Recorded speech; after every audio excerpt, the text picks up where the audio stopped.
ఆవకాయ పచ్చడి కోసం ముందుగా నేను 30 కాయలైతే తెచ్చుకున్నాను. వీటిని 6 గంటల సేపు నానబెట్టాను.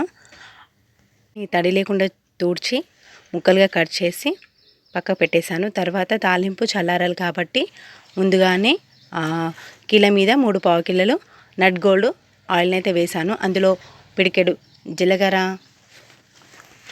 4 స్పూన్ల మెంతులు వేశాను. ఇప్పుడు గ్యాస్ కట్టేసిన తర్వాతనే ఆవాలు వేయాలి, లేకుంటే ఆవాలు మాడిపోతే. ఇందులో ఇప్పుడు 4 కిలోలు అయింది మామిడికాయలు. ఇప్పుడు 4 కిలోల మామిడికాయలకు అర్ధ కిలో కారం పొడి, కిలో ఉప్పు వేశాను. 200 గ్రాముల ఆవ పొడి పచ్చిది అండ్ 100 గ్రాముల జీలకర్ర పౌడర్ అండ్ 4 స్పూన్ల మెంతి పొడి. అండ్ ఇప్పుడు తాలింపు అనేది గోరువెచ్చ ఉన్నప్పుడే పావు కిలో అల్లం వెల్లుల్లి పేస్ట్ వేశాను. అలాగే అర్ధ కిలో ఎల్లిపాయ పేస్ట్ వేశాను.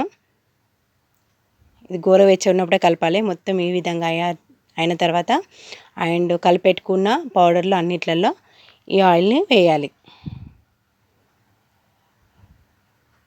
ఇప్పుడు మంచిగా కలిపిన తర్వాత ముక్కలు వేసి మరొకసారి మంచిగా కలిపి మర్తమాన్లో ఎత్తి పెట్టేసుకోండి.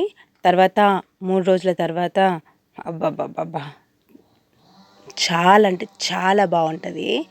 సూపర్గా ఉంది టేస్ట్. వీడియో నచ్చితే ప్లీజ్ లైక్ చేయండి.